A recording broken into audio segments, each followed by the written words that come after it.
जय श्री कृष्ण। आज जानकारी लेकर आए सत्य घटना के ऊपर, एक और साधक की सत्य घटना, जिस साधक के कहने पर उसके दुश्मनों का नाश हो जाता था। वाक सिद्धि, आपने कभी सुना होगा कि भाई वाक सिद्धि क्या होती है।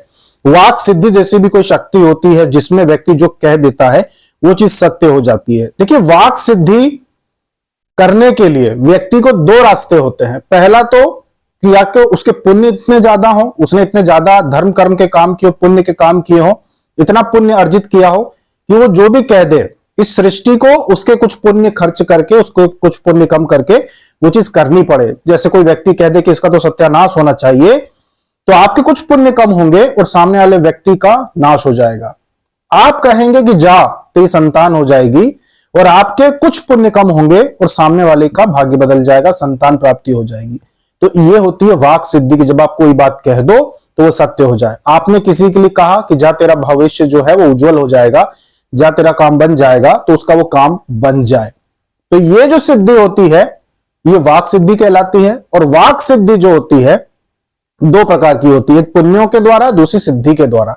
एक तो जिस व्यक्ति के पुण्य बहुत सारे हों, जो बहुत ज्यादा जिसने पुण्य कमा ली हो, और वो होता है परोपकार से। जैसे कोई व्यक्ति है बहुत अच्छे व्यवहार कुशल है, वो अपने रिश्तेदारों पे थोड़े जब जब जरूरत पड़ती है उनको उनके ऊपर खर्च करता रहता है, शादी विवाह में उनको भेंट वगैरह देता रहता है, कहीं पे कन्या भोजन भंडारा या दान पुण्य करता रहता है। इस प्रकार से वो पुण्य अर्जित करता है, तो इनके पुण्य बहुत ज्यादा हो जाते हैं। पुण्य ज्यादा होने की वजह से इनकी वाक सिद्धि हो जाती है। अगर ये कोई बात कह देते हैं तो इनके कुछ पुण्य भाग्य से कम कर लिए जाते हैं, जो इन्होंने स्टोर किए हैं, सेव किए हैं, इकट्ठे किए हैं, वो कम हो जाते हैं थोड़ा सा, और सामने वाला काम हो जाता है जो ये कह देते हैं। वाक सिद्धि सिद्धियों की वजह से भी होती है, जैसे किसी देवी या देवता की सिद्धि प्राप्त हो जाए, किसी देवी या देवता की कृपा प्राप्त हो जाए, इससे भी वाक सिद्धि प्राप्त हो जाती है। इसी के ऊपर हम आपको सत्य घटना सुनाएंगे कि भाई क्या हुआ। एक तो साधक की सत्य घटना सुनाएंगे जिसने अच्छे कार्यों और सिद्धि दोनों का सहारा लिया, और एक संत की कथा सुनाएंगे जिनको सिद्धि के दम पे वाक सिद्धि हो गई थी। तो दो लोगों की आज हम आपको कथा सुनाते हैं। दोनों ही कथा गांव की है, एक गांव की है, ग्रामीण क्षेत्रों की कथा है। ये सत्य घटना है, लेकिन ये कोई कहानी नहीं है जो बनाई गई हो, ये सत्य घटना है जो हुई है। व्यक्ति से तो हम मिल चुके हैं, साधक से तो हम मिले हैं, लेकिन जो संत थे, हमारी ऐसा भाग्य नहीं था कि हम उनसे मिल पाते। हमारे समझदार होने के पहले ही उनकी मृत्यु हो चुकी थी। तो हमारे गुरु ने हमको बताया था उनकी कथा कि भाई, क्योंकि हमारे जो गुरु थे वो कई संतों को जानते थे, उनके क्षेत्र के 100 किलोमीटर के दायरे में जहां जहां जो कोई अच्छे संत हुआ करते थे वो सबको जानते थे कि कहाँ पे कौन संत बहुत अच्छे हैं, कहाँ पे कौन संत बहुत साधक हैं, साधना करते हैं और अपनी भक्ति में लगे रहते हैं। तो हमारे गुरुदेव ने बात हमको सुनाई थी, वो हम आपको सुना रहे हैं, एक संत के विषय में और एक साधक जिनको व्यक्तिगत रूप से हम जानते हैं, जिनके साथ घटनाएं होती हैं, उनकी भी हम आपको बताएंगे कि क्या होता है।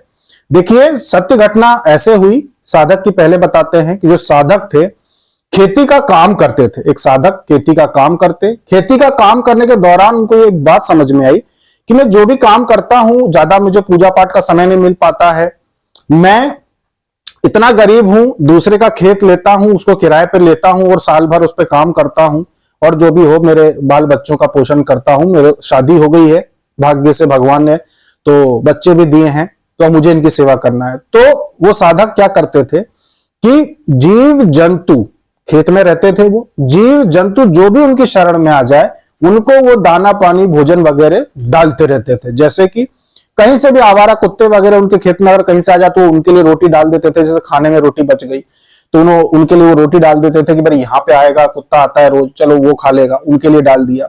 उन्होंने देखा कि भाई अपनी जो झोपड़ी बनी हुई है खेत में, इस झोपड़ी के पास में पंछी भी आ जाते हैं, तो चलो अपन जो ऐसा कचरा भी निकलता है जिसको खाद बनने के लिए कहीं भी दबा देते हैं, मिट्टी में गड़ा देते हैं। तो उन्होंने देखा यार कि ये चीज जो है ये जलाने की नहीं है या मिट्टी में दबाने की नहीं है, इसको कुछ चिड़ियाएं खाती हैं।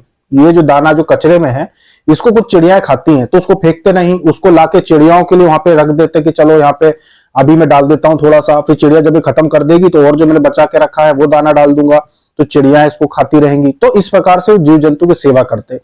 फिर उनको पता क्या चला, हमने उनको बोला अमावस्या और पूर्णिमा पर आप ये किया करो कि जो भी देव स्थान, जो देवताओं के स्थान आपके आसपास में हो, चबूतरा हो, कोई प्रसिद्ध स्थान हो, मतलब आसपास से मतलब 1.5-2 किलोमीटर के दायरे में आपके, कि आप रोज जाते हो खेत में, आप जहां भी बाजार जाते हो, तो जो भी 1-1.5-2 किलोमीटर के दायरे में बड़े स्थान हो, वहां पर आप अमावस्या या पूर्णिमा पे जाके नारियल फोड़ के आ जाया करो। उन्होंने कहा ठीक है, मैं इतना तो कर सकता हूं।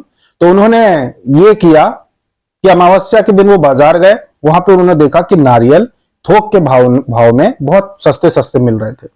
नारियल का आकार थोड़ा छोटा जरूर था, लेकिन थोक के भाव में बोरियों में मिल रहे थे, तो बहुत सस्ते मिल रहे थे। तो उन्होंने बोरियों में नारियल ले लिए और उसके बाद अपने आसपास के निशान चिन्हित कर लिए कि यहाँ पे देव स्थान है, चबूतरा है, यहाँ पे अपने जो बिल्कुल पास पास में, और यहाँ पे मैं अमावस्या पूर्णिमा पे नारियल फोड़ता रहूंगा।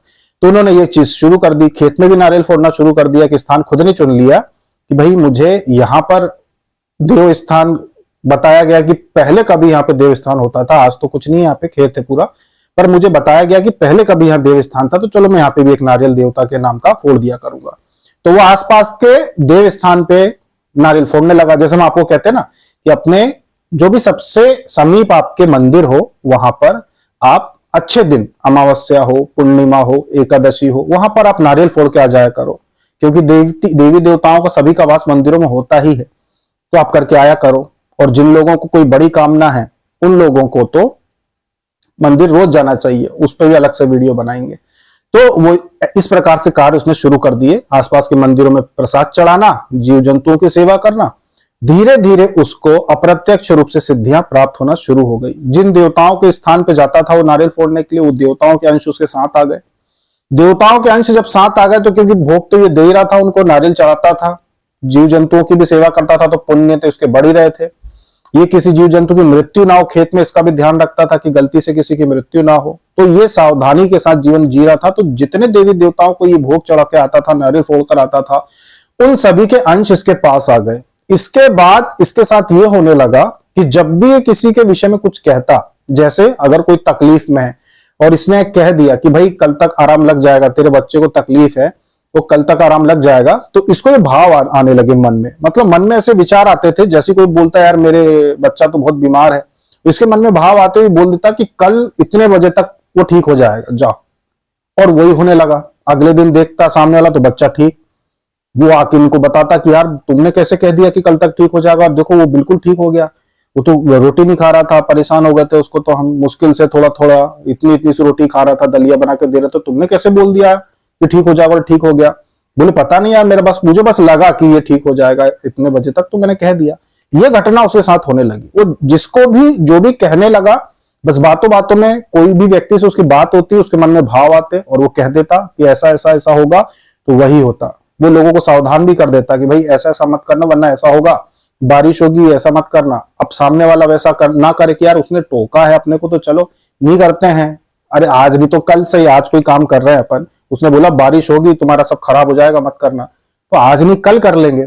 लोग रुक जाते और देखते कि सच में बारिश होती, और फिर वो उसको बोलते यार तुझे कैसे पता कि बारिश होगी, बिल्कुल मौसम ऐसा नहीं था कि बारिश होगी, तूने कैसे बता दिया, नुकसान होने से बच गया हमारा, नहीं तो हम तो सब फसल फैला के बैठ जाते, वो पानी आ जाता। बोले भाई मुझे बस भाव आते हैं तो मैं बोल देता हूँ, ये चीज होती है तो मैं बोल देता हूँ। उसके साथ सारे देवी देवताओं की कृपा आने शुरू हो गई थी। इसके बाद उसको अपने खेत में ही एक सफेद कपड़े में देवता दिखना शुरू हो गया। मतलब जो उस स्थान का देवता था ना, जिसको भूल चुके थे लोग, जो वहां पे बहुत साल पहले उस खेत में जिसका स्थान था, उसको लोग भूल चुके थे, पर उसको खेत के मालिक ने बताया था कि यहाँ पे पहले के समय पे एक देवता का स्थान था। खेत का मालिक जो थे वो दिव्य दृष्टि वाले थे, उनको पता था कि यहाँ पे देवता का स्थान है, लेकिन वो बाहर कहीं रहते थे, इसलिए वो वहां पर कुछ कर नहीं पाते थे पूजा पाठ, क्योंकि वो बाहर रहते थे।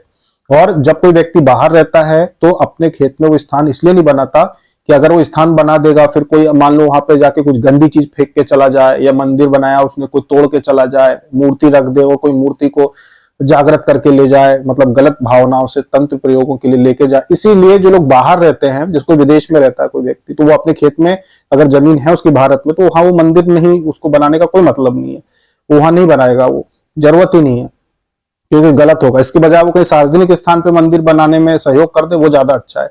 तो ये घटना उसके साथ होने लगी कि भाई जो देवता उस खेत में था बहुत पहले का, वो देवता उसको दिखने लगे। अब बड़ी बात यह है कि वो समझ भी गया कि ये इस खेत के देवता हैं।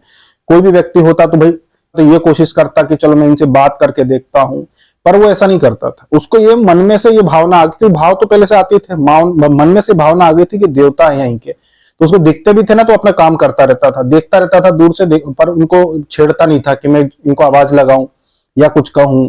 अब ये कभी कभी खेत में सोता रहता, और जैसे कि मान लो कि कुछ दिक्कत आ रही होती, जैसे कि खेत में रात में लाइट आना है, अब इसकी नींद लग गई है और लाइट आ चुकी है, पर ये मोटर चालू नहीं कर पाया, या इसको जाके कुछ करना, पाइप बदलने हैं, और ये इसका ध्यान नहीं है, ये सो गया रात में।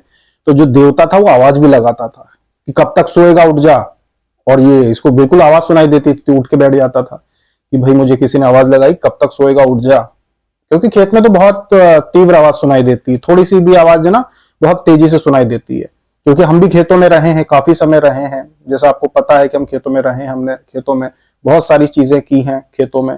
तो वहां पर अगर आप सो रहे हो और आपके आसपास अगर जो सियार होता है ना, लोमड़ी, अगर वो भी चुपचाप भी अगर निकले, चिल्लाते हैं वैसे तो आमतौर पे, पर अगर वो भी आप चुपचाप आपके पास से गुजर रहे हो, तब भी आवाज आ जाती है कि कोई चीज चल के जा रही है। तो बहुत सारी चीजें खेतों में होती हैं, तो वो भी पता चल जाता है आपको कि क्या है। तो फिर कोई आवाज लगाए तो साफ साफ सुनाई दे जाती है कि आवाज लगाई किसी ने, तो वो उठ जाता था। ऐसा उसके साथ कई बार होता था, कई बार उसकी नींद लग जाती थी रात में, तो कई बार आवाज लगाते थे वो देव, उसको आवाज लगाते थे कि उठ जा, कब तक सोएगा, सो जा, लाइट आ गई, ऐसी ऐसी आवाजें आती थी, उसको साफ साफ सुनाई देती थी कि ऐसा बोला। ये चीजें उसके साथ होने लगी। आगे चल के वही जो साधक थे, आगे चल के फिर उनको दिव्य दृष्टि उनकी जागृत हुई थी, बिना कोई साधना, बिना कोई साधना, सिर्फ परोपकार वो जो करते थे, जीव जंतुओं की सेवा, देव स्थानों पे नारियल फोड़ना, ये सारी चीजें करते थे, उनकी दिव्य दृष्टि जागृत हुई। उनको देव साफ साफ दिखाई देने लगे कि ये तो इसी और भी देव दिखाई दिए, वो अकेले देव नहीं थे वहां पे, और भी देव दिखाई दिए उसको। फिर सारी चीजें वो करने लगे, जो विधि विधान से जो पूजा पाठ होना चाहिए स्थान पे, वो सारी चीजें वो करने लगे। तो ये थी उन साधक के साथ होने वाली घटना, जिसमें को वाक सिद्धि मिली। काय से, किस चीज से? परोपकार से, जीव जंतुओं की सेवा करने से, और देवी देवताओं को बस यूं ही साधारण भोग लगाने से। और उनको ये चीज पता हुई। आज भी है वो साधक, आज भी खेती करते हैं, आज भी हम चाहें तो उनसे मिल सकते हैं, आज भी बात हो जाती है। तो आज भी वो साधक जो हैं वो सारे काम अपने कर रहे हैं। जैसे कई साधक ऐसे हैं जो हमने जिनको जानते हैं, जो किसानी करते हैं, अपने अपने जगहों पे खेती करते हैं, लेकिन उनके पास ऐसी चीजें हैं जो उनको बिना साधना के प्राप्त हो गई। तो ये थे वो साधक जिनको बस परोपकार और श्रद्धा से देवी स्थान पर बस कभी कभार नारियल वगैरह फोड़ना, श्रद्धा रखना, इससे उनको उनकी कृपा प्राप्त हो गई कि अंश प्राप्त हो गए। अंश जब आ जाते हैं आपके पास तो भाव आना शुरू हो जाते हैं। जो अंश होते हैं वो भाव देते हैं कि क्या होने वाला है। जब भी देवी देवताओं की जो अप्रत्यक्ष सिद्धियां आपके घर में देखी जाती है ना, कि भाई अप्रत्यक्ष सिद्धि आपके घर में, तो ये अप्रत्यक्ष सिद्धि भाव लाती है आपके मन में, भाव आते हैं आपके मन में कि भाई अब क्या होने वाला है, अब कैसा है, कौन व्यक्ति सच्चा झूठा। अच्छा, अप्रत्यक्ष सिद्धि वालों को कोई मूर्ख नहीं बना सकता। अगर अप्रत्यक्ष सिद्धि आपके पास है, कोई व्यक्ति आपको आके झूठ बोल रहा हो, कोई व्यक्ति आपको किसी चीज में फंसाने का प्रयास करे, वो नहीं कर सकता। क्योंकि अप्रत्यक्ष सिद्धि वाला व्यक्ति झूठ बोलने वाले व्यक्ति को तुरंत समझ जाता है कि ये व्यक्ति झूठ बोल रहा है, या ये व्यक्ति हमको फंसाने के लिए आया है। ये अप्रत्यक्ष सिद्धि की शक्ति है। जितने भी आप साधक साधिकाओं के साथ देवी देवता दिखाई देते हैं ना, आपको कोई फंसा नहीं सकता किसी भी तरीके के जाल में कि यहाँ प्लॉट ले लो, या स्कीम ले लो, ये वाली बहुत फायदा हो जाएगा। कोई भी व्यक्ति आपको नहीं फंसा सकता। अप्रत्यक्ष सिद्धि मन में भाव ला देती है सही और गलत का। तो ये चीजें होती है। तो उस साधक के साथ ये सारी चीजें होने लगी। आपके साथ भी यही होता है कि भाव आते हैं, भले ही आप समझे ना, कई बार आप अनदेखा कर देते होंगे भाव जब आते होंगे तो, पर भाव आते हैं। तो ये थी उनकी घटना। अब बात करते हैं ऐसे संत की जिनको उनकी सिद्धियों की वजह से वाक सिद्धि थी। एक संत थे, एक नदी के किनारे उन्होंने अपनी झोपड़ी बना ली थी, या हमारे गुरुदेव ने बताई थी, बहुत पुरानी बात है। तो उन्होंने अपनी झोपड़ी बना ली थी, और झोपड़ी बनाने के बाद झोपड़ी में वो अपनी साधना करते थे। वही नदी में स्नान करना और झोपड़ी में अपना जाप करना, और कुछ भी नहीं करना। जाप हवन स्नान, जाप हवन स्नान, जाप हवन स्नान, न कहीं जाना न कुछ। गांव के लोग जो खाने को दे देते थे उनको, वो वही खा लेते थे, न खाना बनाना, कुछ भी नहीं। अब वहां पर उनके पास एक व्यक्ति गए, और वो व्यक्ति उनके सेवा करने के लिए पहुंच गया कि मैं आपकी सेवा करना चाहता हूं, सारी चीजें करना चाहता हूं। अब सेवा करने लगे उनकी। सेवा करने लगे, झोपड़ी में लीप पोत देते, उनके लिए खाना बना देते। तो संत महात्मा लोग पका हुआ खाना ऐसा नहीं खाते कि कुछ अच्छा पकवान नहीं। साधारण से कंडों पे जो होती मोटी बाटियां होती है, जो बाटी या मोटी रोटी मिट्टी के वो आते हैं, तवे आते हैं, उल्टे ऐसे रख के उन पे बनाया जाता है, गांव में आज भी मिलते हैं। उन पे रोटी, मोटी मोटी रोटी सेक देना, तो ऐसा कच्चा भोजन कहते हैं इसको। पूरी सब्जी, पूरी वगैरह जो होती है ना, तेल में तली हुई चीजें, वो पका भोजन होता है। तो कच्चा भोजन खाते हैं संत महात्मा। तो बस ऐसे ही कच्चा भोजन बना देना, आटा मंग के लाना, कच्चा भोजन बनाना और उस संत की सेवा करना। तो एक दिन वो संत जो थे, उन्होंने इनको कहा, उनके पास वाक सिद्धि तो थी, क्योंकि कुछ लोग जो उनके पास जाते थे ज्यादातर को भगा देते थे। जो छली कपटी लोग होते हैं उनको भगा देते थे, क्योंकि संत व्यक्ति समझ जाता है कौन छली है कौन कपटी है, तो भगा देते थे। लेकिन जिन लोगों को वो कुछ कह देते थे, उनके साथ वो चीज सिद्ध हो जाती थी। मतलब जब आप लगातार कई करोड़ में आपका मंत्र जब चला जाता है, और करोड़ों में अपने इष्ट भगवान का ही मंत्र जप जाना चाहिए। जैसे शिव जी का आप जप कर रहे हो, तो शिव जी का करोड़ों में जब जप चला जाता है तो आपकी वाक सिद्धि हो जाती है। आप जो बात बोल देते हैं वो सिद्ध हो जाती है। तो सभी व्यक्ति के लिए आपको बोलना नहीं चाहिए, कुछ लोगों के लिए ही आपको बोलना चाहिए, अच्छा बोलना चाहिए, तो अच्छा होता है। तो उनको उनकी सेवा कर रहे थे, एक बार इन पर वो गुस्सा आ गया, उनको संत को गुस्सा आ गया। बोले कि तू चाहता क्या है यहाँ पे, क्यों? तो इस प्रकार से जो संत थे उन्होंने कहा कि भाई तू अपना क्यों समय खराब कर रहा है, मेरा तो यहाँ पे रहने का काम ही है, मैं तो भक्ति कर रहा हूँ, भाई तू यहाँ पे क्यों समय खराब, क्या चाहिए तेरे को, पैसा चाहिए तेरे को? तो उन्होंने कहा, जो व्यक्ति सेवा में थे उन्होंने बस यूं ही कह दिया मजाक में, वो तो वहां गए थे विद्या सीखने कि कोई विद्या सिखा देंगे मुझे तो मैं जीवन में मैं भी आगे बढ़ पाऊं। तो उन्होंने कहा कि हाँ महाराज जी, पैसे कमाना चाहता हूं, बस इतना कहा उन्होंने। तो वो जो संत थे उन्होंने बोला ठीक है, जा ले जा, ये बोरी में पड़ा हुआ पैसा ले जा। मतलब वो क्या पूछने वाला थे और वो क्या बोलने वाला था, वो पहले से जानते थे कि मैं इसको बोलूंगा और ये कहेगा कि मैं तो पैसा लेने आया हूं। उन्होंने बस इशारा किया, ये बोरी पड़ी, इसको ले जा। उस व्यक्ति ने वाकई में जब बोरी खोल के देखी तो उसमें पैसे थे, बोरी पूरी पैसों से भरी हुई थी। बोले अब इसको लेके चले जा और अब लौट के मत आना यहाँ पे, अब यहाँ से इसको उठा के ले जाओ, अब लौट के मत आना। उन्होंने वो बोरी उठाई, क्योंकि संत का आदेश, और वो थे भी ऐसे कि कुछ को तो बुलाते थे, बाकी को भगा देते थे बाहर से ही, ये चीज थी। तो उन्होंने संत का आदेश मानकर वहां से वो चले गए। बाद में मंदिर बनवाए, बहुत धर्म के काम किए उस व्यक्ति ने, क्योंकि वो पैसे के लिए तो गया नहीं था, वो गया था विद्या सीखने। तो उसने सोचा कि भाई अब गुरु का आदेश हो गया कि पैसा उठाओ और जाओ यहाँ से, मैंने तो ऐसे ही कह दिया था, तो फिर ठीक है मैं जाता हूं, लेकिन अब मैं धर्म के ही काम करूंगा। तो व्यक्ति गए, बहुत धर्म के काम किए उन्होंने। उनके स्वर्गवास होने के बाद वहीं पे उसी कुटिया के स्थान पे भी एक मंदिर बनवाया उन गुरु के नाम से, कि भाई इनके वजह से मैं आज जो बन पाया हूं, इनकी वजह से, तो मैं उनके लिए स्थान बनवाऊंगा। तो उन्होंने स्थान भी बनवाया। तो ऐसे थे वो संत जिनको वाक सिद्धि थी, मतलब वो जो बोल देंगे वो होगा। उन्होंने कहा कि ये पैसा ले जा, बोरी में रखा, और वही बोरी प्रकट हुई जिसमें पैसा था। जैसे उन्होंने देखा कुटिया में जबकि साफ सफाई वो ही करते थे, सब कुछ, कोई बोरी नहीं होती थी वहां पे, कोई पैसे नहीं थे, पर जैसे उन्होंने कहा कि ये बोरी ले जा, और बोरी वहां पे थी, पैसा था, वो उठा के लेके गए। तो ये हमारे गुरुदेव ने बताई थी, बहुत पहले की बात है, हमको जब ये बताई थी उसमें भी कई वर्ष हो गए, तो ये बहुत पुरानी बात है कि ऐसे ऐसे संत हुए हैं हमारे यहाँ पर, जिनके पास वाक सिद्धि से लेके वो जो चाहें। जैसे आपने सुना होगा कि भाई ऐसे भी संत होते थे कि भाई पेड़ को कह दें कि स्थान बदल दे तो स्थान बदल दे। तो इसके लिए इतना ज्यादा जाप करना होता है, इतनी ज्यादा भक्ति तपोबल बढ़ाना होता है। जैसे कि एक और भी विद्या है, वो विद्या यह है कि जब आप जाप करते हो ना, जैसे हरे कृष्ण महामंत्र है, तो जो व्यक्ति हरे कृष्ण महामंत्र की 16 माला का प्रतिदिन कोई व्यक्ति करता है, और ऐसा करते करते अगर 12 साल उसके बीत जाते हैं, तो उसके पास वाक सिद्धि साधना से आती है। कि अगर कोई व्यक्ति साधना से चाहता है तो 12 साल के समय के बाद उसको वाक सिद्धि आती है, जिसमें वो जो बोल देता है वो चीज होती है, पर उसके अपने नियम है। ऐसा नहीं कि कोई ये बोले कि भाई चाइना के लिए कुछ बोलो या पाकिस्तान के लिए कुछ बोलो, तो ऐसा नहीं कि कुछ भी उठा के आप बोलो और कुछ भी चीज नहीं। आपके जीवन में जब कोई भी कभी ऐसा कुछ होता है ना, कि कुछ आवश्यकता ऐसी होती है कि किसी के जीने मरने की बात होती है, वहां पर वो चीज कहती है, काम करती है कि आपने कह दिया और सामने वाले का भला हो गया। तो ये चीजें होती है जो कभी कभार ही इनका उपयोग किया जाता है। जैसे वो संत करते थे, ज्यादातर को भगा देते थे, पता होता था कि कोई वास्तविक व्यक्ति आया, उसकी मदद करते थे। तो इस प्रकार से वाक सिद्धि काम करती है, और इस प्रकार से वाक सिद्धि प्राप्त भी होती है। तो ये थी जानकारी सत्य घटना के ऊपर कि किस प्रकार से आप सेवा करके भी, परोपकार करके, जीव जंतुओं की सेवा करके, दूसरे मनुष्यों की सेवा करके भी आप अपने पास ऐसे अंश देवी देवताओं की प्राप्त कर सकते हो, जो आपके कही बात को सत्य करने में सहायता करे। आपने जैसे बोल दिया अपने बच्चे को या फिर अपने बेटा बेटी को कि भाई जा, तेरा भविष्य अच्छा हो जाएगा, तू जो चीज चाहता है वो हो जाएगी, तो वो देवी देवता सहायता करते हैं उस चीज को पूरा करने में, और वो चीज हो जाती है। आप जिसको भी व्यक्ति को कह देते हो कि भाई, सलाह देते हो कि भाई ये काम करो आप सफल हो जाओगे, वो व्यक्ति हो जाता है, क्योंकि देवी देवता वहां सहायता करने पहुंच जाते हैं। तो ये शक्तियां प्राप्त होती है परोपकार से, और सिद्धि के द्वारा भी, जो सिद्ध कर लेते हैं उनकी भी इसी प्रकार से सहायता करती है। तो ये थी सत्य घटना के ऊपर जानकारी कि किस तरीके से आप अपने जीवन में स्वयं भी आप खुद को सिद्ध करके बदलाव ला सकते हो कि आपकी कही बातें भी सत्य होने लगे और आपके परिवार में उन्नति हो ही। जय श्री कृष्ण।